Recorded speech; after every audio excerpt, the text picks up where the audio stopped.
सूतो पौराणिकं खलु पुरतेन तपसा क्यों प्राप्यते वाञ्छितं फलं तत्सर्वं श्रोतुमिच्छामः कथयस्व महामुने। प्रेम बोलिए सत्यनारायण भगवान की। का भगवान की जो कथा है भैया 5 अध्याय में भगवान के श्री सत्यनारायण व्रत कथा की महिमा बताई गई। हाँ भगवान देखिए वैसे पुराण कितने हैं, 18 पुराणेषु। 18 पुराण में से एक पुराण है स्कंद पुराण, और स्कंद पुराण के अंतर्गत है रेवा खंड। और रेवा खंड में भगवान श्री सत्यनारायण की कथा 5 अध्याय में वर्णित है। आप लगा लो। तो कथा प्रारंभ हुई एकदा नैमिषारण्य तीर्थ से भगवान की कथा प्रारंभ हुई। कहा कौन सा तीर्थ नैमिषारण्य है? कहा जहाँ जीव का मन भगवान में लग जाए, वही तीर्थ उसके लिए नैमिषारण्य है। वैसे तो धरा पर नैमिषारण्य है, उत्तर प्रदेश में आप जाएंगे तो नैमिषारण्य तीर्थ है, लेकिन कहा जहाँ पर मन भगवान के चरणों में लग जाए वही तीर्थ जीव के लिए नैमिषारण्य है।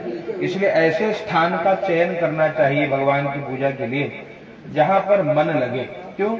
इस कलिकाल में सबसे बड़ी समस्या यह है कि व्यक्ति धन लगा लेता है, तन भी लगा लेता है, लेकिन मन नहीं लगा पाता, और जिस कारण से भगवान की पूजा का पूर्ण फल या पूर्ण लाभ उस जीव को नहीं हो पाता। क्यों? भगवान ने कहा कि मुझे प्राप्त करने के लिए धन की आवश्यकता नहीं है, तन भी ना हो तो भी प्राप्त भगवान की कथा हो जाए, लेकिन मन आवश्यक है। इसलिए सुंदरकांड में भगवान कहते हैं कि निर्मल मन जन सो मोहि पावा, मोहि कपट छल छिद्र न भावा।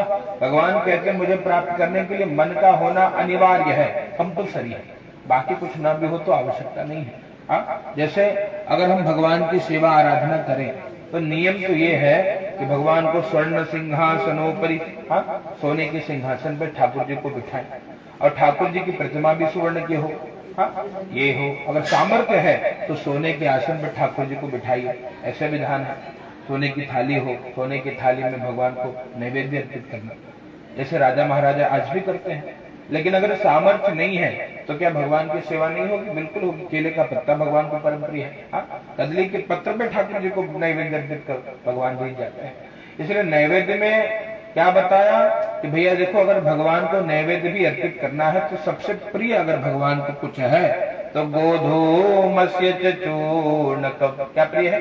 गोधूमस्य चूर्ण। गेहूं का चूर्ण भगवान को बहुत प्रिय है। आटा, तो जो आटा कितना सुलभ है, आटे का बढ़िया भूज करके प्रसाद बनाता है। या आटे को जिस रूप में बनाए, गेहूं के चूर्ण का प्रसाद चाहे वो हलवा के रूप में बन जाए, चाहे जैसे जिसके यहाँ जो परंपरा हो, पर गोधूमस्य चूर्णकम ये अनिवार्य है।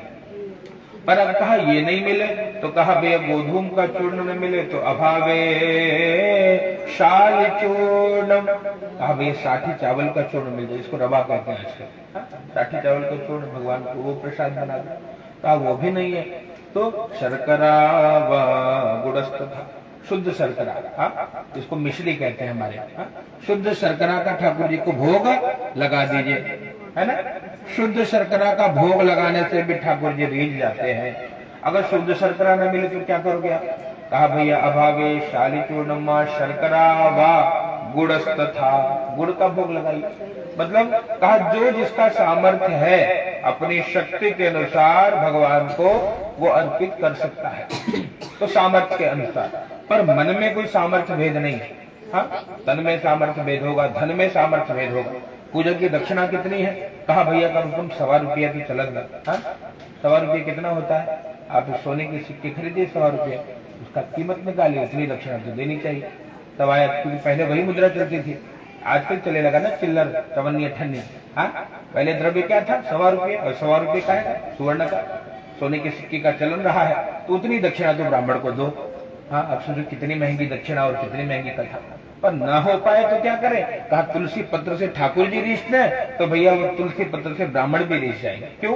भगवान देखो, जो भगत होता है ना उसमें उसके भगवान का गुण आ जाता है। कहा आराधक में आराध्य के गुण चले आते हैं। जो हनुमान जी का भक्त होगा वो हनुमान जी जैसा व्यवहार करेगा। लगेगा छलांग मारने, लडुआ धड़ाधड़ लेने, पानी गटके लगे, ये हनुमान जी की चेला इसे करेगा। लगे कि तो जो जिसका भक्त, माता जी के भक्त देखो ऐसे नाचे लगे फटाफट। तो कहते हैं आराधक में आराध्य के गुण स्वयं चले आते हैं। विष्णु भगवान राम जी के चेला एकदम राम जी जैसे लगे, एकदम शालीन। उनको देखते लगे कहने भैया हम राम जी के, राम जी हमारे, वो राम जी जैसे लगेंगे, उनका आचरण राम जैसा हो। राम जी का जय जय करने से राम जी नहीं आते, राम जी जैसा आचरण होना चाहिए। राघव जी ने जैसे किया वैसे हमको करना चाहिए, और कान्हा जी ने जैसा कहा है वैसे। कान्हा जी तो लीला पुरुषोत्तम है ना। देखिए दोनों की बड़ी महिमा है, राम कहो या श्याम, दोनों में भेद कितना। एक है भैया मर्यादा पुरुषोत्तम, जिसने मर्यादा में रह करके जीवन जीने का प्रयास किया, और हमको भगवान ने दिखाया। देखो अगर वो भगवान लीला ही कर रहे थे, रावण कोई भगवान का शत्रु है क्या? कोई शत्रु नहीं। कौन है रावण? जानते हो रावण कौन है? रावण की कथा नहीं मालूम है? रावण है नारायण के द्वारपाल, भगवान विष्णु के द्वारपाल है जय और विजय। जय और विजय ने एक बार क्या किया कि 4 भाई आए छोटे छोटे, क्या नाम है, सनक, सनंदन, सनातन, शरद कुमार। उन्होंने कहा कि भैया हम तो भगवान के परम भक्त हैं, तो हमको दर्शन करने दो। अब बोले दर्शन तो भैया अभी तो भगवान ने दर्शन करने की अनुमति नहीं दी। तो उनको बड़ा क्रोध आया कि अरे हम वीआईपी आदमी है ना। देखो पद का अभिमान ये जल्दी छूटता नहीं, सब कुछ छूट जाएगा। अभिमान बोला अरे मुझे बोल दिया, ये सबके अंदर है, चाहे संत हो, साधु हो, हम जैसे जीव हो। इसलिए जहां अभिमान होता है भैया वहां भगवान का दर्शन नहीं होता, भगवान की भक्ति नहीं मिलती, वहां तो जीवन कहते अवनति होती है। इसलिए जीव के मन में अभिमान हो, कितने बड़े तो प्रधानमंत्री भी हो, हमारे प्रधानमंत्री को देखकर भी प्रेरणा ले सकते हो कि कितने बड़े पद पर कोई व्यक्ति कितना शालीन रह सकता है। भगवान की भक्ति के कई अवसर मिलते हैं तो व्यक्ति अवसर चूकता नहीं। तो ये सब सीखा जा सकता है। ये भगवान की कथा इसीलिए सुननी चाहिए कि कुछ तो हमारे अंदर परिवर्तन आवे। जब तक हमारे भीतर परिवर्तन आया नहीं तब तक भगवान की कथा और 5 बार शंख बजाए कल्याण होने वाला नहीं है। हमारे यहाँ लोग आगे शंख गिने आवत में तई से बजा रहा हो, 2 बजिए आरती से बजा, तो शंख तो भी तुरंत बजा देंगे, उसमें बड़ी बात नहीं। कथा सुनिए, यहाँ बैठिए। क्यों? कायस्या श्रवण मात्रेण हरि चित्तं समाश्रये। श्रीमद् भागवत जी में भगवान कहते हैं यस्या श्रवण मात्रेण, इसको सुनने मात्र से हृदय में भगवान आकर के बैठ जाते हैं। इसलिए कथा सुननी चाहिए। सबसे बड़ा कार्य क्या है? कहते भैया देखो कर्मकांड से श्रेष्ठ है भगवान की मनसा भक्ति, मानसिक सेवा। मानसिक सेवा से श्रेष्ठ है भगवान के यश का गुणगान करना। भगवान के यश का गुणगान करना, भगवान के यश को श्रवण करना, ये उससे श्रेष्ठ है। उससे श्रेष्ठ क्या है? उससे श्रेष्ठ है नाम जप। कि कर्मकांड करने के लिए द्रव्य शुद्धि जरूरी है। जैसे ये घृत है तो ये शुद्ध होना चाहिए। शुद्ध होना मतलब साफ होना नहीं। जैसे टॉयलेट होता है, टॉयलेट क्लीन तो है, साफ तो है, लेकिन क्या वो शुद्ध है? नहीं। तो शुद्ध मतलब शुद्ध हो, अशुद्धि ना हो। ऐसे द्रव्य शुद्धि यदि होगी तब जाकर के कर्मकांड का लाभ आपको हमको प्राप्त होगा। तो द्रव्य शुद्धि होनी चाहिए। आप जो सामग्री लाए हो श्रेष्ठ अक्षत अर्पित करें, तो बढ़िया से बढ़िया जो हमारी दृष्टि में पड़े वो ठाकुर जी को अर्पित करो। ये भक्ति है जो श्रेष्ठ हो पाए। और इसी से भगवान, देखो भगवान भाव देखते हैं। जो सूर्य के रूप में जगत को प्रकाशित कर रहा है, कहा उनको हमारे इस अन्न से या हमारे इस दीपक से क्या लाभ? छोटा सा दीपक दिखा के हमने कौन सा तीर मार दिया? लेकिन फिर भी जैसे माता पिता ने हमको कुछ दिया ना दिया, ये शरीर दिया है। और ये सबसे कीमती है हमारे लिए। जो जगत का हम जो व्यवहार कर रहे हैं उसके लिए शरीर की आवश्यकता है। तो इसलिए जब तक जीवन है, जब तक शरीर में श्वास है, हम अपने माता पिता के ऋणी हैं। वो कर्ज कभी मिटने वाला नहीं है। इसलिए कहा उसी प्रकार तो हम करें क्या? उन्होंने जब शरीर जब उनका है तो शरीर से उनको उत्पन्न जो कुछ भी है वो सब तो उनका ही अधिकार है। और उसमें करना क्या चाहिए? कहा जो श्रेष्ठ पुत्र होता है वो क्या करता है? उसमें से ही कुछ निकालकर, कभी पितृ दिवस के नाम पे या किसी भी बहाने पिताजी को कुछ उपहार जब कोई जीव देता है तो बाबू बहुत खुश होता है। हमारा बच्चा देख देखे 10 जगह जाके देखे हमारे लड़के दे, उनका ही उनको तेरा तुझको अर्पण, पर उनसे उनके हृदय को प्रसन्नता मिलती है। ठीक उसी प्रकार हमारे ठाकुर जी ने आपको हमको सब कुछ दिया है। कुछ कम नहीं है, फिर भी समय निकाल करके कुछ उसमें से अर्पित कर देना, ये हमारा ठाकुर जी को प्रेम प्रदर्शित करना हो गया है। तो ये भगवान की कथा, इसको जितना विस्तार करें, 1 वर्ष तक कथा चलेगी, पूर्ण न हो, एक ही अध्याय पूरा हो। हाँ, पर हमको सुनना है समय के मर्यादा में रहकर। तो कितने समय कथा सुनेंगे आप? कहा बताओ, कहो अमित जी, समय कितना हुआ? हो गया 5:16। 5:16 कई भी तो सुनबा बताओ, क्योंकि यहाँ आनंद विशेष आ रहा है, मतलब घर में कुछ विशेष ऊर्जा है। हाँ, मन लग रहा है कथा करने में, तो आप सुन कितना पाओगे उतना बताओ। हाँ, उतने जब लो सुनाई 9 बजाई। हाँ, गारंटी। तो ठीक है, सिवाय खा के जाए। चलिए भाव से सुनिए कथा, प्रयास करते हैं बड़े कथा के साथ भी न्याय हो, और शरीर भी इतना सक्षम नहीं है, बैठ पाएगा लगातार नहीं, 2 घंटा में तो नाचे लगे हैं, 2 घंटा में सब हो जाए। प्रेम सुनिए सत्यनारायण भगवान की। तो कथा प्रारंभ हुई है। एकदा नैमिषारण्ये ऋषयः शौनकादयः। शौनक आदि 88,000 और ऋषि मुनि एकत्रित होकर के भैया विचार करते हैं कि जब घोर कलिकाल आएगा तो इस कलिकाल में सभी जीव दुखी होंगे। हाँ, इस संसार में कोई सुखी नहीं है। आपको हमको लगता है कि किसी वस्तु से या कोई वस्तु व्यक्ति या स्थान हमको सुख दे पाएगा, ऐसा बिल्कुल नहीं। ये हमारी गलत मानसिकता है। हाँ, सुख कैसे मिलेगा? विचार मन में, अच्छा जो कुछ भी हम कर रहे हैं वो केवल सुख प्राप्ति के लिए ही कर रहे हैं, पर सुख मिलेगा कैसे? अगर हम इस पे थोड़ा चिंतन करें तो हमको रामचरितमानस में प्रवेश करना होगा। रामचरितमानस में लक्ष्मण जी की गीता है, उसको लक्ष्मण गीता कहते हैं। लक्ष्मण जी यही गीता में बताते हैं कि काहू न को सुख दुख कर दाता और निज कृत कर्म भोग सब भ्राता।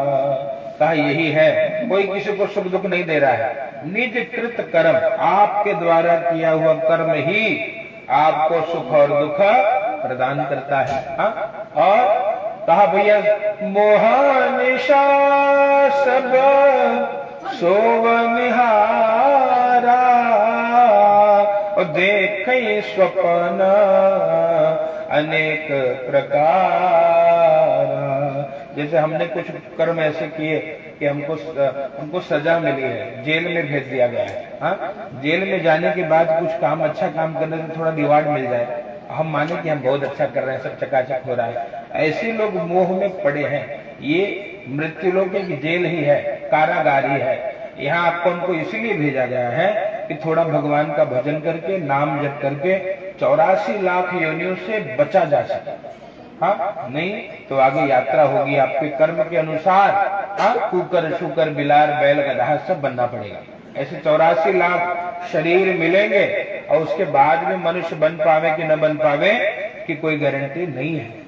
इसलिए आपको हमको जो शरीर मिला है वो क्यों मिला है? कहा भैया एहि तन करा फल विषय न भाए। इस तन को विषय भोग के लिए नहीं मिला है। हाँ, और क्यों? क्योंकि स्वर्ग स्वल्प अंत दुखदाई।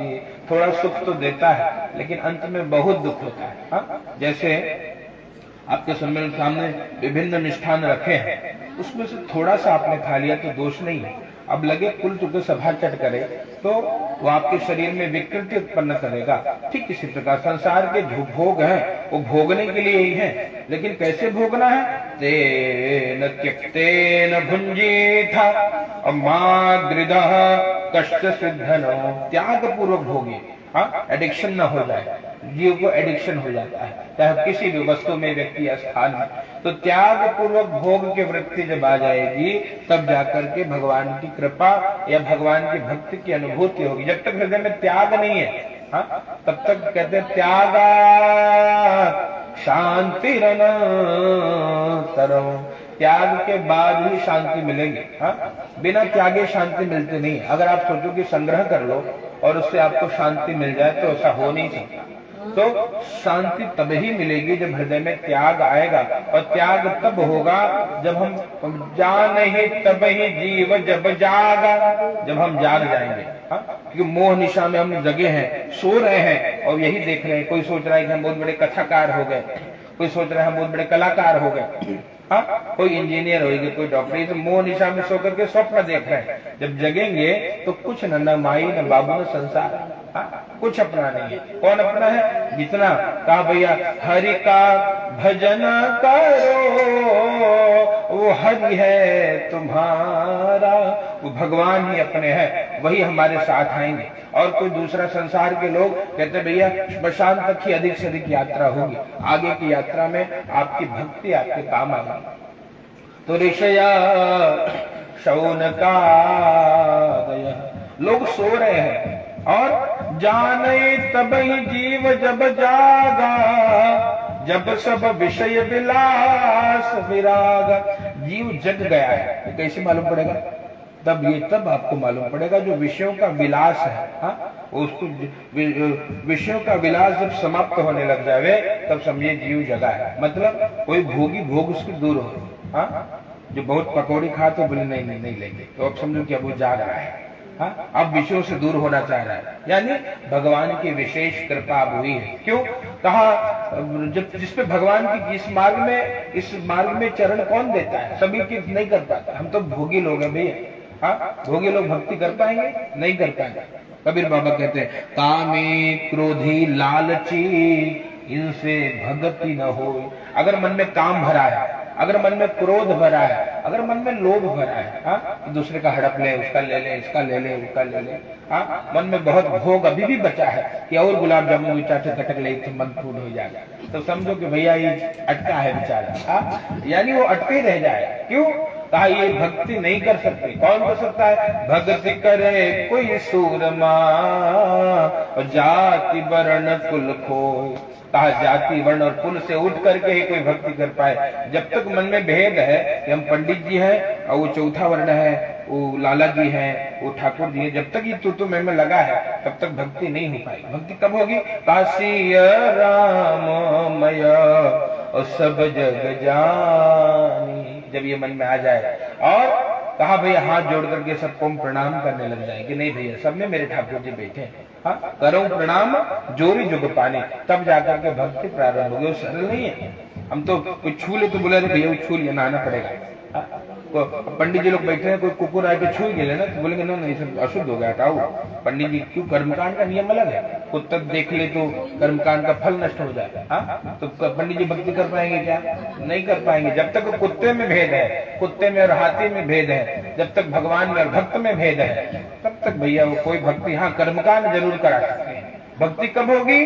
का जो विश्व जीव उड़ जाए, जब सब में भगवत दर्शन हो जाए, सब में भगवान के दर्शन होने लग जाए, तब समझो कि भक्ति हो रही है। अभी ये सत्यनारायण कथा का पहला श्लोक है, इतना समय लगा है, दूसरे में चलते हैं। हाँ? ऋषया शौनकादय, अभी भी कुछ बाकी है। जीव जब विषयों के विलास से ऊपर उठे तब जाकर के भक्ति कर पाएगा। तो ऋषियों ने चिंतन किया, ऋषि शौनकादय ऋषियों ने चिंतन किया कि जब कलिकाल आएगा तो इस कलिकाल में जीव को कैसे शांति मिलेगी, हाँ, इस कलिकाल में जीव कैसे प्रसन्न हो पाएगा, है ना, खुश कैसे होगा। आपस में विचार किए, हाँ, तो कहा भैया देखो कैसे प्रसन्नता मिलेगी। तो कहा भैया इसका गोस्वामी जी से किसी ने पूछा कि गोस्वामी जी इस कलिकाल में कौन से साधन है, हाँ, ऐसा कोई साधन है क्या जिससे भगवान जल्दी दिख जाए? कोई पूजा वूजा करवा लेता?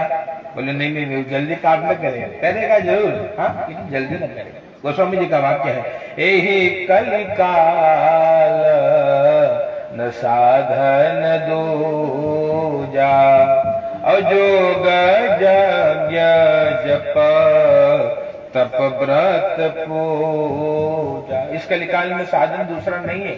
योग करो, यज्ञ करो, जप करो, व्रत करो, पूजा करो, सरल नहीं है। हाँ, क्या करिए?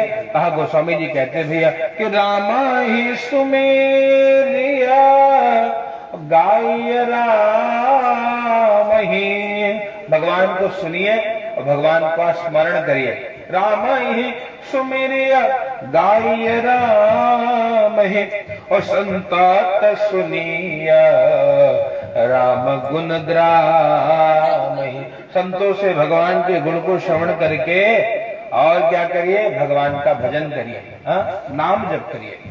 राम ही सुमिरिय गाइए राम। क्यों कहते हैं भैया, इस कलिकाल में सबसे सरल अगर कुछ है तो सबसे सुंदर है दो नाम, और चाहे कृष्ण कहो या राम, चाहे मुझसे राम कह लो चाहे कृष्ण कह लो, नाम सुमरन से ही कल्याण होगा, नाम जपने से ही कल्याण होगा। इसलिए कोई देवता, एक देवता को अपना मान करके, उनको इष्ट देव मान करके, और उनके नाम उसी संप्रदाय के गुरु से दीक्षा लेकर के और उसी नाम का जप करना चाहिए। जैसे राम जी अच्छे लगे तो राम जी वाले गुरु जी पकड़ लो, कृष्ण जी अच्छे लगे कान्हा जी वाले गुरु जी ले लो, राधा रानी प्रिय लगे तो राधा रानी वाले गुरु जी को पकड़ लो, उनसे दीक्षा ले लो, कान में गुरु जी मंत्र दे देंगे और जपिए, उसी से कल्याण। जब तक एक में मन नहीं स्थिर होगा तब तक भक्ति प्रारंभ नहीं होगी। हाँ, जैसे गोस्वामी जी देखो भक्ति करते हैं, आप सबको पता है। हाँ, गोस्वामी जैसा भगत नहीं है, लेकिन क्या वो सब देवताओं का अनादर कर रहे हैं? नहीं, सबको प्रणाम कर रहे हैं। प्रणाम करके क्या करें? जैसे गोस्वामी जी ने गणेश जी का वंदन किया तो क्या कहा, गाये गणपति जगवंदन और शंकर सुवन भवानी के नंदन। अंत में क्या कहते हैं कि मांगत तुलसीदास कर जोरे, बस ही राम सिय मानस मोरे। गणेश जी की पूजा करने गए और क्या कह रहे हैं कि ये तुलसीदास है गणपति जी आपसे यही मांग रहे हैं, क्या मेरे सीताराम जी मेरे मानस में, मेरे हृदय में आकर के विराजित हो जाए। जहां जाओ निज प्रभुमय देखें जगत, तो कहीं संत करें विरोध। तो भगवान का भक्त कभी किसी से विरोध नहीं करता, सब में अपने भगवान का दर्शन। हाँ, इसलिए हमारे साथ श्री रघुनाथ तो किस बात की चिंता, जो सर पे रख दिया है हाथ तो किस बात की चिंता, न खाने की न पीने की न मरने की न जीने की। क्यों? मेरे भगवान वही करेंगे जिसमें मेरा कल्याण है। हाँ, मेरे दाता है मेरे साथ तो किस बात की चिंता।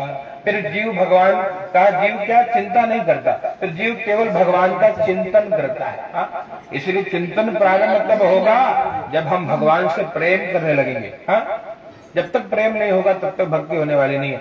बहुत क्लिष्ट विषय है ये, आप मानिए कि सारे शास्त्रों का सार श्रवण कर रहे हो। ये 18 पुराणों का सार है, मानव जी का सार। इतना समझ में आ गया, सारे पुराण समझ में आ जाएंगे। इसलिए क्या, ये जो प्रेम होना चाहिए।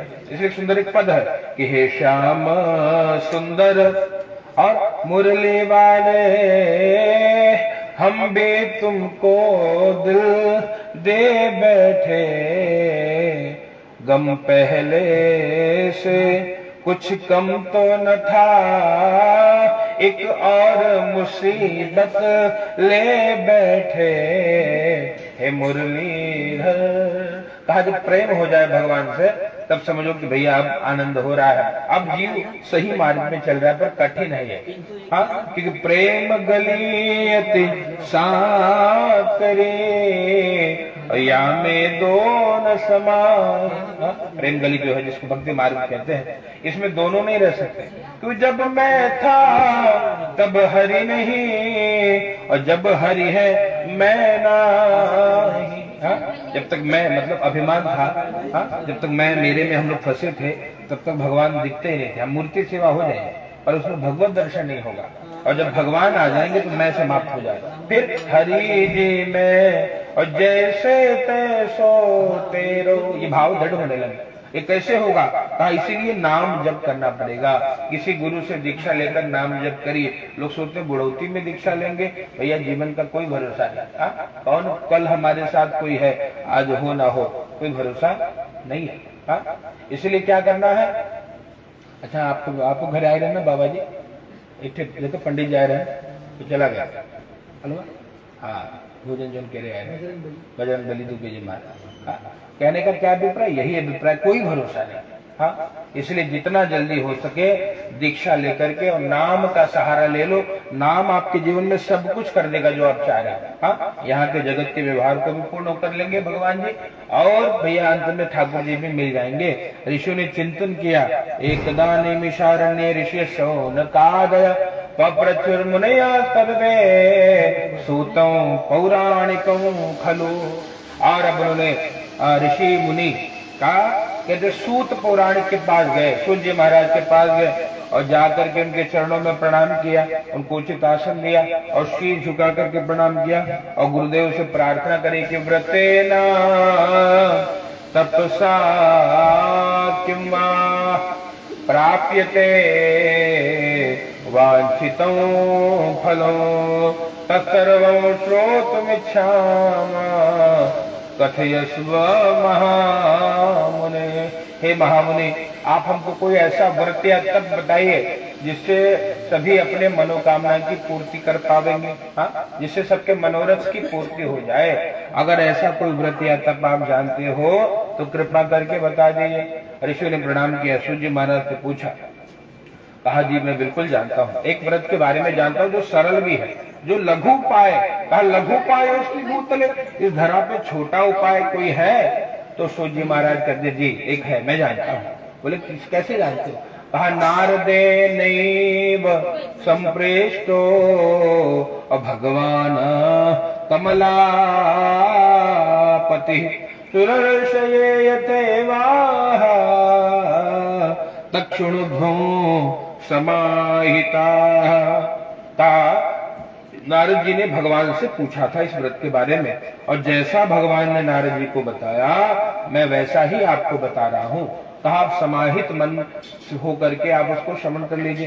कहा तो ऋषियों ने प्रणाम किया कि महाराज जी हमको पूरी बात बताइए कि नारद जी को क्या लेना देना संसार के बाद। नारद जी तो महापुरुष है, महात्मा है, हाँ? नारद जी तो भैया सदैव कहा भगवान के गान में प्रवीण है। एक बार कर तल कर बीणा गावत हरि गुण परम प्रवीण। भगवान के नाम को गान करने में नारद जी परम प्रिय है। और ऐसे संत को भी दुख होता है क्या? बोले हाँ होता है। क्यों? संत अपने दुख से दुखी नहीं है, संत के जीवन में दुख है, सबके जीवन में दुख, लेकिन कहा जो दूसरों के दुख से दुखी हो जाए वही संत है। हाँ? अपने लिए तो कहते भैया परहित के लिए तो साधु ने धरा शरीर, हाँ? और इसलिए कहते अगर साधु ने शरीर लिया है तो वो परहित के लिए लिया है, क्योंकि परोपकाराय सताम विभूषय, हाँ, सज्जनों का धर्म है परहित। अगर कोई शरीर को प्राप्त करके परहित कर रहा है तो वही साधु है, हाँ? और साधु इसलिए दूसरों के दुख से दुखी हो जाते हैं, अपने तो उनको कोई चिंता नहीं, हाँ?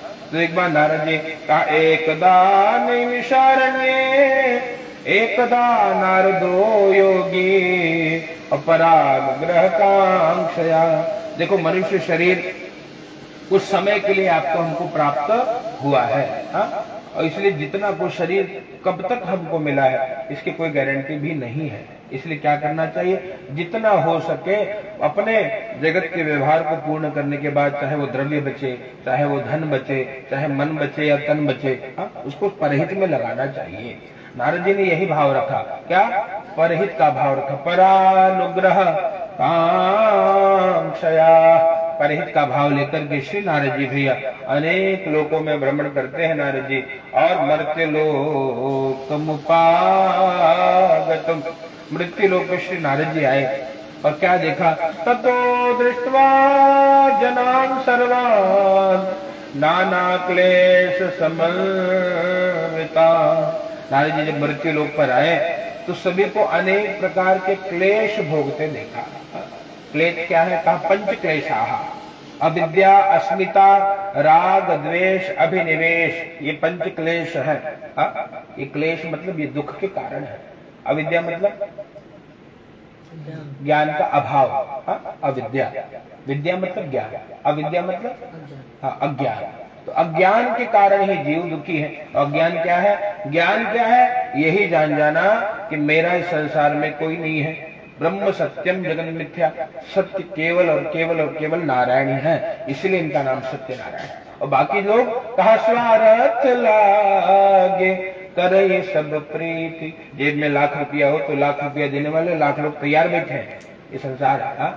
और जेब में फूटी कौड़ी ना हो तो अपना भी पूछने नहीं आते कि भैया ठट्टर गोपाल को पैसा देहा बस का है, इस लौटाई गया। क्यों? ये संसार है। जब जेबा में भरा रहे स्वार्थ के कारण जगत पूछेगा, और जब नहीं है अपने भी मुंह मोड़ लेते हैं, ये संसार है। हाँ, और प्रेम कौन करता है? इसलिए सत्य केवल और केवल नारायण है। जिसने ये जान लिया वही इस अज्ञान से कि उसके जीवन से पर्दा उठ गया, सत्य का पर्दा सामने जान गया सब कुछ क्या सत्य है। तब जीव सब समय निकालकर जो अपना है उसके लिए इन्वेस्ट करने लगता है। हाँ? हम लोग क्यों इन्वेस्टमेंट कर रहे हैं? अपनों के लिए। और जब हमको पता लगे कि ये अपने नहीं है, अपना कौन है? वो है, उनके लिए हमने क्या किया? कुछ नहीं किया। उम्र के 35 वर्ष बीत गए, पूछा जाए कई माला जपे भैया? बोले ना महाराज खाली यही मोरा हीरा है राय गए कचरे में। हीरा से जो धन मिला वो कचरा बटोरे में चला गया। और कितना नाम जप किए? कुछ नहीं। सच बता दे बिहारी से ए प्यार कितना, सच बता दे बिहारी से। और तूने किया जप तप दान और उपकार कितना, सच बता दे बिहारी। यही पूछा जाएगा लास्ट में। जब देह छूटे तो पूछेंगे सच बताना कितना प्रेम भगवान से? तो बोले नहीं नहीं बेटा याद आ रहा है। और कौन याद आ रहा है? अरे बगला हवार तो ले लेकिन यूज नहीं हुआ।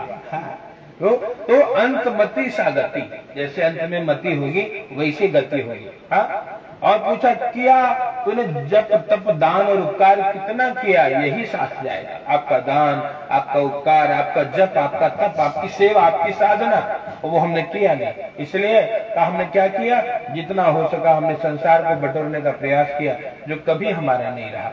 और यही अज्ञान है कि हम जान। और ये भी नहीं कि नहीं बात, सबको पता है कि राम नाम सत्य है, सबको पता है। लेकिन फिर भी राम नाम लेने में बड़ी कंजूसी होती है। अभी देखो कीर्तन होए ना तो 4 जने ऐसे राम नाम बोली जैसे हमारे ऊपर उपकार करते हैं। पंडित जी के आधा दक्षिणा देगी तब हम चिल्लाए न बोलो जा दक्षिणा बाबा जी ले। क्यों? ये इस संसार की ऐसी गति है भैया कि नाम लेने में भी मुख से हरि नाम नहीं निकलता। और गोस्वामी जी कहते हैं भैया कि उसका मुख भैया कहते हैं वो मुख किसी काम का नहीं जिसने भगवान का नाम नहीं लिया। वो कान अपवित्र श्रवण रंध्र अहि भवन से माना। जिन हरि कथा सुनी नहीं काना, जिसने अपने कान से भगवान की कथा, भगवान के उत्तम यश को श्रवण नहीं किया, का उसका कान सांप के बिल के बराबर है। सांप का बिल है, अहि भवन सांप का घर है, जिसमें विष ही भरा है और कुछ नहीं भरा। इसलिए जब नारद जी ने देखा कि यहाँ अविद्या भी है। अविद्या क्या है? कि लोगों ने संसार को अपना मान लिया। जैसे हमको सजा मिली और हम जेल में चले गए, हमने जेल को अपना मान लिया। जेल के कैदी जो 2-4 और मिले सबको हमने अपना मान लिया। और सच्चा जो प्रियतम है, जो प्रेमी है, जो हमारे ईश्वर है, उनको भूल गए। ये अविद्या है। और यहाँ आने के बाद क्यों? जीव जब गर्भ में आता है ना भैया, तो भगवान से प्रार्थना करता है प्रभु बहुत पीड़ा हो रही है। तब तक उसे विवेक होता है, ज्ञान होता है। भगवान से प्रार्थना होता है कि प्रभु पीड़ा हो रही है, क्या हुआ? भगवान पूछते हैं क्या हुआ तुझे? बहुत जो माता जो तीखा खा रही है, जो चटपटा खा रही है, उससे पतली सी चमड़ी है, बहुत जलन हो रही है, बहुत पीड़ा कष्ट, मलमूत्र के पिटारे में भरे हैं। ए भगवान जल्दी निकालो। बोले क्या करेगा निकल के? बोला आपका भजन करूंगा, जल्दी से निकाल दूंगा, बस कृपा कर दो। और जैसे गर्भ से जीव बाहर निकला कहा फिर माया ने घेरा, ऐसे घेरा कि वो फिर घेरा ही चला गया, भूल गया। इस कारण से जीव को पीड़ा होती है। इसलिए कहा नारद जी ने देखा अविद्या पहला क्लेश, अविद्या के कारण जीव दुखी है। दूसरा अविद्या, अस्मिता, राग, द्वेष, अभिनिवेश, इन सब 5 क्लेश के कारण जीव दुखी है। राग द्वेष, राग मतलब ममता, ये मेरा मेरा मेरा मेरा राग, जिससे जो अच्छा लगे उससे प्रीति जो होती है उसको राग बोलते। द्वेष क्या है? कहा जब वो मन के प्रतिकूल हो तो उससे द्वेष होने लगा। द्वेष और राग दोनों बांधता है। और इस कारण से जीव दुखी है। नारद जी ने देखा क्या कि मर्त्य लोक जना सर्वे नाना क्लेश समन्वित, अनेक क्लेश को भोग रहे हैं। और नारद जी ने जब सबको दुखी देखा तुरंत हाथ में वीणा लेकर और भगवान के नाम का कीर्तन करते हुए निकले। भाव से गाइए श्रीमन नारायण नारायण नारायण, श्रीमन नारायण श्रीमन नारायण, ओ भजमन नारायण नारायण नारायण, भजमन नारायण सत्य नारायण नारायण नारायण सत्य,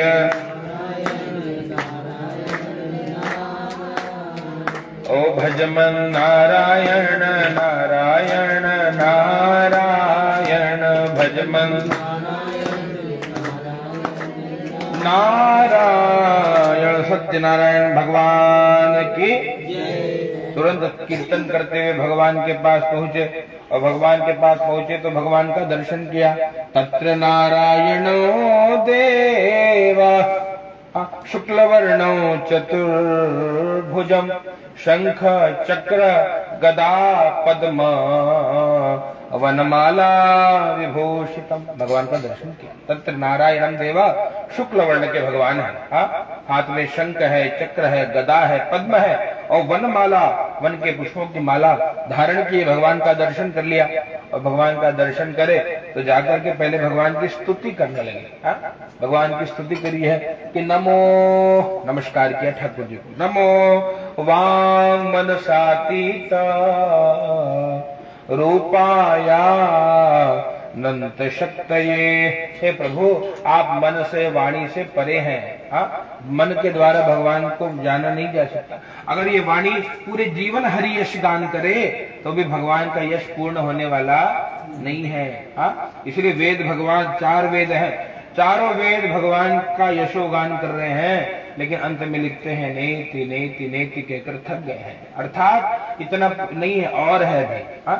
चारों वेद, 18 पुराण, 6 शास्त्र अभी तक भगवान की पूर्ण स्तुति कर नहीं पाए हैं। तो आप हम कितनी स्तुति करें। नमो वांग मनसातीत और रूपायानंत शक्ति। भगवान के रूप भी अनंत है और भगवान की शक्ति भी अनंत है। अनेक रूप है। कभी राम बन के, कभी श्याम बन के चले आना प्रभु जी, चले आना। कभी राम बनकर आते हैं, कभी कृष्ण बन, जिस रूप में पुकारा जाए भगवान उसी रूप में आकर के अपने भक्तों का कल्याण करते हैं। रूपायानंत शक्तये और आदि मध्यांत हीनाय निर्गुणाय गुणात्मन। आदि, मध्य और अंत से परे हैं। देखिए, बड़े एक एक शब्द की व्याख्या श्रवण करिए। भगवान का न आदि है, न भगवान का कोई मध्य है, न भगवान का कभी अंत होगा। अर्थात संसार जब नहीं था तो जो थे वो भगवान है। संसार के रूप में भी जो दिखाई दे रहे हैं वो भगवान ही है। इसलिए भगवान का जब विष्णु सहस्त्र नाम आप पाठ करो तो पहला नाम भगवान का है विश्वम विष्णुर्वशत्कारो भूत भव्य भवत प्रभु। पहला नाम ही भगवान का विश्व है। ये विश्व के रूप में भी भगवान ही है। भगवान ही अनेक रूप लेकर के लीला कर रहे हैं। विश्वम विष्णुर्वशत्कारो भूत भव्य भवत प्रभु। तो आदि मध्यांत हीनाय, भगवान का अंत नहीं। संसार एक दिन समाप्त। अच्छा, एक बात और बता दूं आपकी जानकारी के लिए। हम लोग, अच्छा, कितना युग होता है? 4 युग होते हैं। तो ये कौन सा युग है?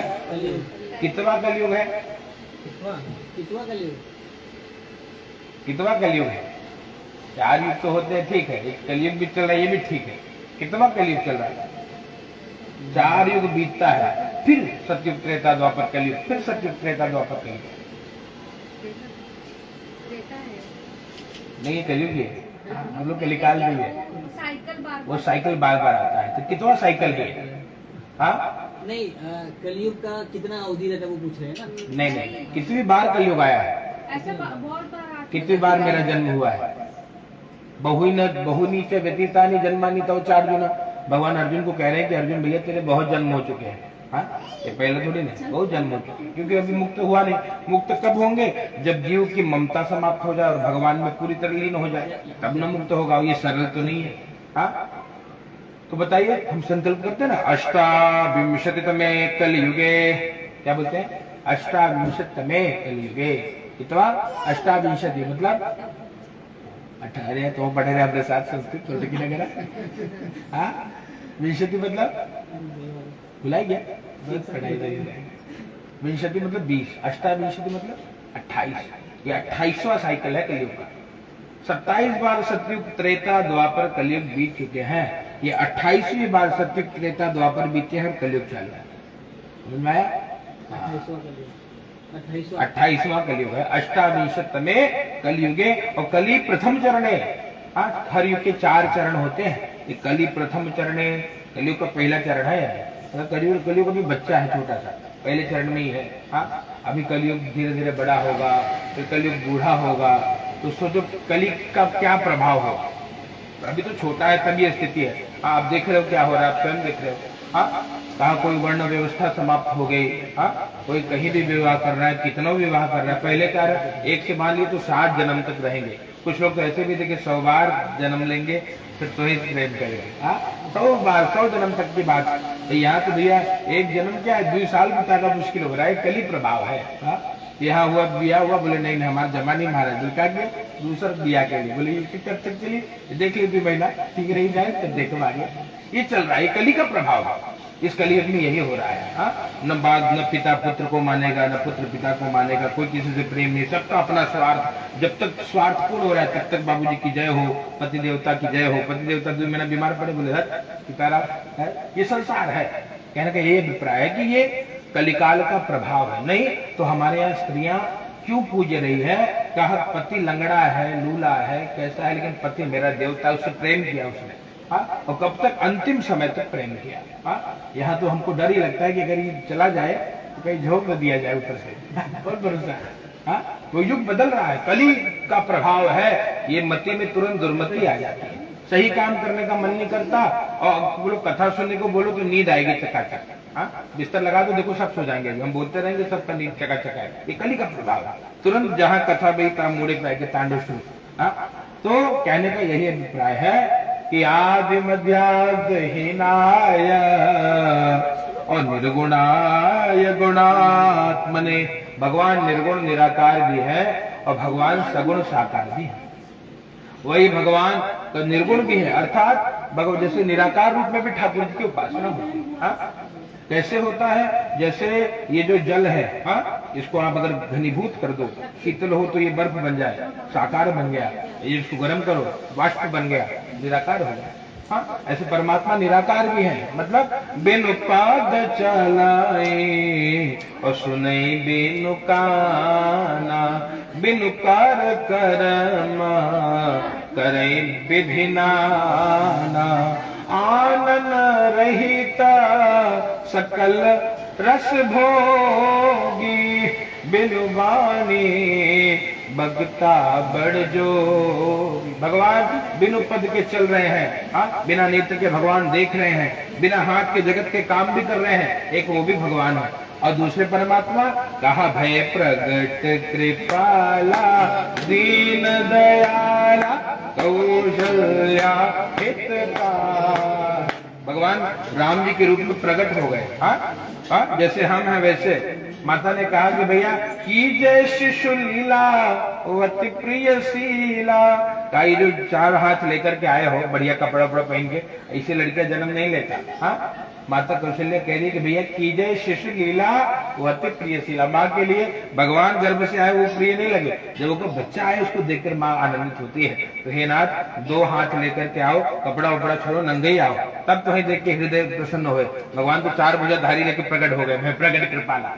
बोले इसी न चले। हाँ, कहने का अभिप्राय कि जो निर्गुण निराकार है वही सगुण साकार भी बनता है। क्यों?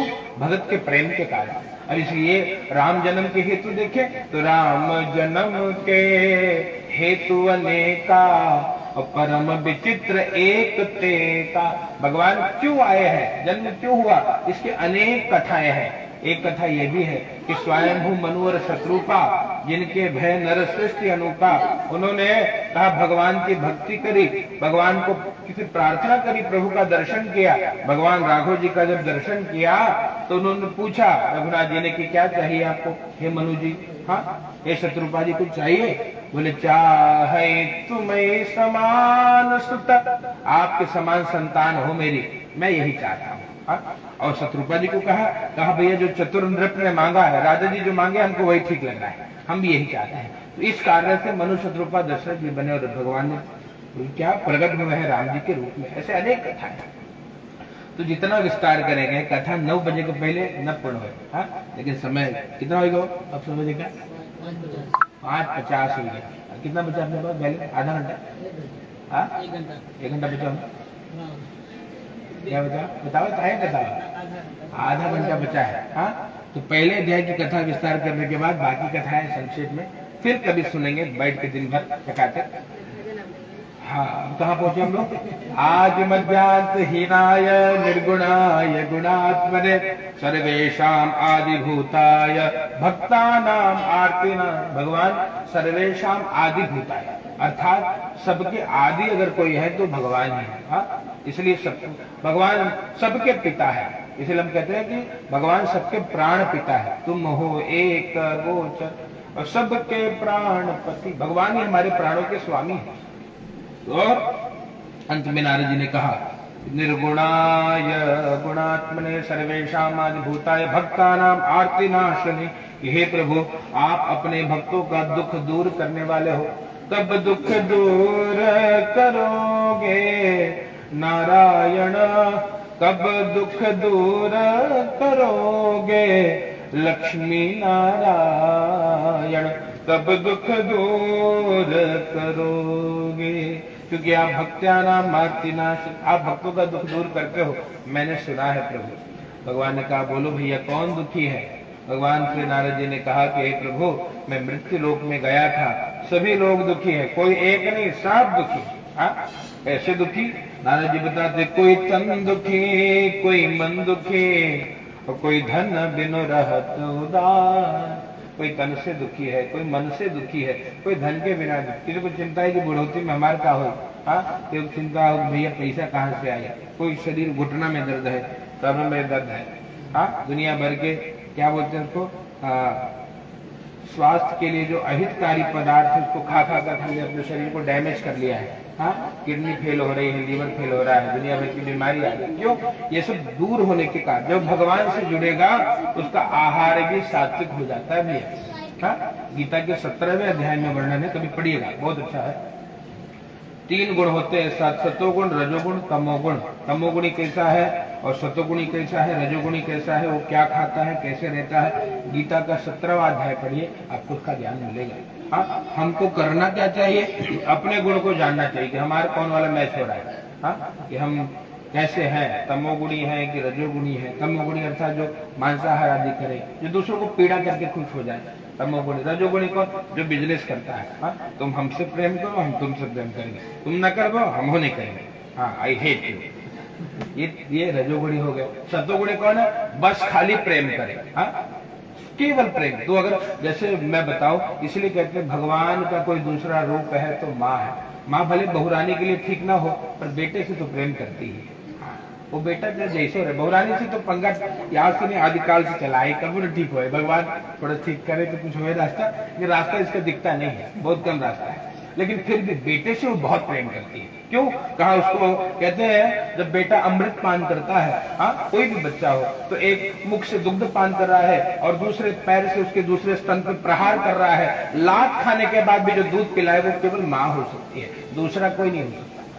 इसलिए कहा संसार में अगर भगवान का रूप देखना है तो माँ को देखिए। माँ बहुत प्रेम करती है, जो भी स्थिति में रहे, एक क्षण भले वो कुछ करे, उसका हृदय हमेशा अपने बच्चे के लिए धड़कता है, वो हमेशा अपने लाला से प्रेम करती है। कब से प्रेम कर? प्रेम अंधा होता है। क्यों प्रेम होता है? कहा भैया जिस दिन से जीव गर्भ में आया माँ उससे प्रेम करने लगी। हाँ, जिस दिन से आया, इसलिए प्रेम अंधा है, बिना देखे प्रेम करती है। हाँ, इसलिए कहते हैं धरती पे रूप माँ बाप का उस विधाता की पहचान है। कहा उस विधाता का यही स्वरूप है। इसलिए हो सके तो अपने माता पिता से बहुत प्रेम करो, इतना प्रेम करो कि उनकी विदाई वो भी जाने वाले हैं, जब जाएंगे तो याद करेंगे हमारा बच्चा बहुत प्रेम करता था, हृदय से आशीर्वाद देंगे, इससे पूरे जीवन आपका जीवन बदल जाएगा। इसलिए मेरे राम जी कहा प्रातः काल उठी के रघुनाथा, मात पिता गुरु ना वही माँ था। ये करते थे प्रतिदिन। इसलिए केवल जय श्री राम बोले से काम करने वाला नहीं। उठिए, माता पिता के चरणों में शीश नवाइए, आप नवाओगे उसको देखकर आपके बच्चे भी शीश झुकाएंगे। और नहीं तो बच्चों को संस्कार दो कि माई बाबू को पैर छुआ, कहीं तो कब छूले हुआ तो ना देखे। बच्चे वही करेंगे जो आप कर रहे हो। इसलिए उनको अगर संस्कार देना है आपको करना होगा, ये याद रखिए। यहाँ पर भगवान यही कहा क्या प्रभु सभी लोग दुखी है, कोई तन दुखी, कोई मन दुखी, कोई धन बिनु रहत उदार, और थोड़ा थोड़ा सब दुखी। भगवान नारद जी ने कहा भगवान से कि प्रभु सभी लोग दुखी हैं, सुखी कौन हो सकता है? तो भगवान कहते हैं कि सुखी राम का दास, जो भगवान का दास हो गया, जिसने भगवान को अपना सब कुछ मान लिया, कि जीवन है तेरे हवाले मुरलिया वाले, जीवन है तेरे हवाले मुरलिया वाले, मैं कठपुतली तेरे हाथ की, मैं कठपुतली तेरे हाथ की, चाहे तुझे से न चाले मुरलिया वाले। जिसने ऐसा जीवन जिया कि भगवान कहा जो करवा लो, राजी है हम उसी में जिसमें तेरी रजा है, सारे जहां के मालिक तेरा ही आश्रय है। जिसने अपना सर्वस्व भगवान को मान लिया तो फिर उसके जीवन में सब कुछ हो जाता है। नारद जी ने कहा कि प्रभु कोई उपाय बताइए। भगवान ने कहा कि तब स्नेहान मया वत्स प्रकाश क्रियते धुना, तब स्नेहान, आपके स्नेह के कारण आपके सम्मुख मैं उस रहस्य को प्रकाशित कर रहा हूँ। क्या रहस्य? बोले सत्यनारायणं देव यजते मनीषा मुखे। काश सत्यनारायण व्रत को कोई जीव करेगा नारद तो उस कलिकाल का लघु उपाय है, इससे सभी कष्ट दूर हो जाएंगे। नारद जी ने कहा क्या मिलेगा? कहा तत्वा सद्य सुखम भूत्वा परत्र मोक्षमाप्नुयात्, यहाँ पर सुख की अनुभूति होगी। भगवान की कथा सुनने पे हृदय में सुख मिलेगा। और परत्र मोक्षमाप्नुयात्, कहा अंत में देह छूटेगा तो जीव भगवान के धाम को चला जाता है। ये भगवान की कथा की यही महिमा है। नारद जी बड़े प्रसन्न हुए और पूछते महाराज जी और क्या क्या मिलेगा? इस व्रत के बारे में और विस्तार पर कुछ बताएंगे? भगवान ने बोला बिल्कुल, जो पूछोगे वो सब बताएंगे। कहा प्रभु क्या क्या मिलेगा? किम फलम किम विधानम च कृतम के नहीं तद्व्रतम, किम फलम, फल क्या है? इस व्रत पूजा करने से मिलता क्या है? पहला प्रश्न। किम विधानम च, विधान क्या है? इस व्रत का विधान हमको बताइए। कृतम कहने, किसने किसने भगवान आपके व्रत को किया? चौथा, कदा कार्यम व्रतम, कब करें? चार प्रश्न पूछा। किम फलम, तो भगवान कहते हैं दुख शोकादि शमनम और धन धान्य प्रवर्धनम। समझ में आया? दुख शोक का शमन होने लगता है, धीरे धीरे दुख समाप्त होगा। कैसे करिए? कहा देखो ज्यादा पीड़ा है तो हर महीने व्रत को करिए, 12 महीने का संकल्प लीजिए और 12 महीने हर पूर्णमासी को भगवान की कथा श्रवण करिए। ये नियम बनाइए, इससे क्या होगा? वो सब होगा, दुख शोक शमन होने लगेगा। 12 महीने बाद खुद एक्सपीरियंस करिए। हमारे पास तो कई एक्सपीरियंस, कई अनुभव पड़े हैं, प्रमाण भी पड़े हैं, सर्टिफिकेट बनवा के रखे। वो सब काम हुआ है जो कभी नहीं हो। तो ये करना चाहिए। अगर पीड़ा बहुत है, रास्ता नहीं मिल रहा है, द्रव्य बहुत बड़ा बड़ा नहीं है, तो छोटे से द्रव्य में हर महीने भगवान की कथा करिए। 12 महीने का संकल्प लेकर के भगवान के व्रत को करिए तो क्या होगा? दुख शोकादि शमनम, धीरे धीरे दुख शोक शमन होने लगेगा। और धन धान्य प्रवर्धनम, धन धान्य की वृद्धि होने लगेगी। और क्या होगा? सौभाग्य संतति, किसी का विवाह नहीं हो रहा है तो विवाह हो जाएगा। और किसी के पति देवता बहुत बीमार रहते हो, पत्नी बहुत बीमार रहती है तो उसको आरोग्य मिले, उसके स्वास्थ्य में सुधार हो, सौभाग्य वृद्धि।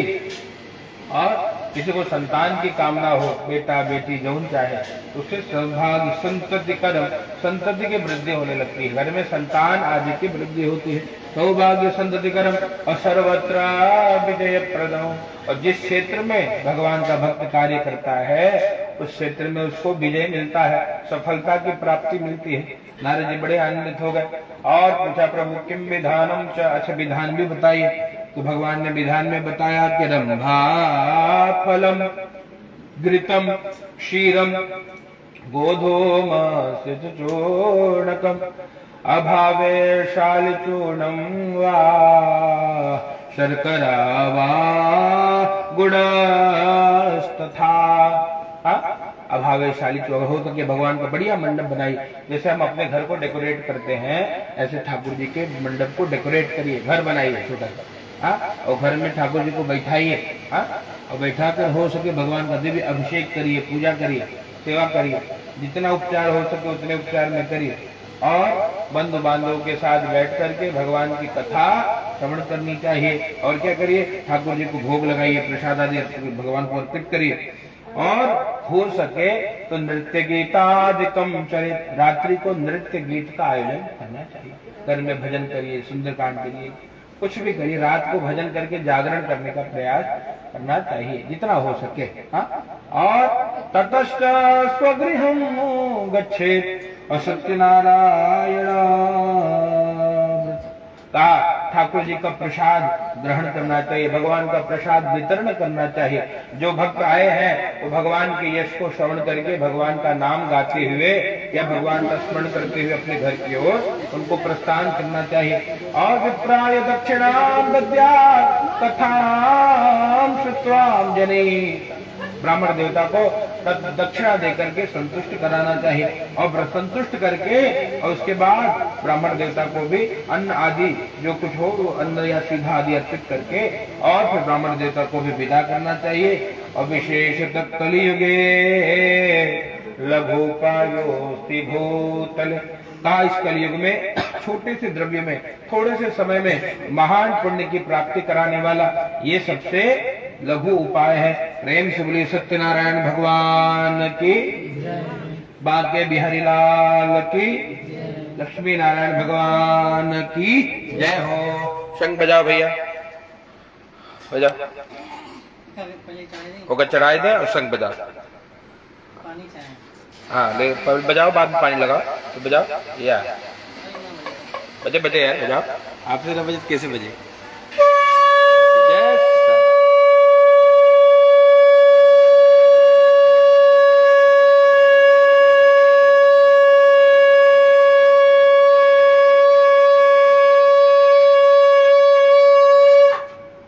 प्रेम बोलिए सत्यनारायण भगवान की, बांके बिहारी लाल की। ओम। समय कितना हो गया दादा? बोला समय कितनी बजे? 6 बज गया ना? कितना मिनट है मेरा? है ना 15 मिनट।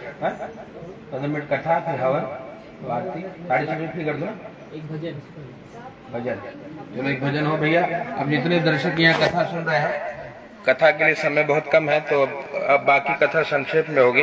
तो जितने फेसबुक के मित्र हमसे जुड़े हैं सभी को जय सिया राम। पूरी कथा सुनने के लिए यूट्यूब पे ज्ञानेश तिवारी सर्च करिए और वहाँ सत्यनारायण कथा पूरी कथा विस्तार पूर्वक श्रवण करिए। अब सभी को जय सिया राम, नमो राघवाय, जय जय श्री सीताराम।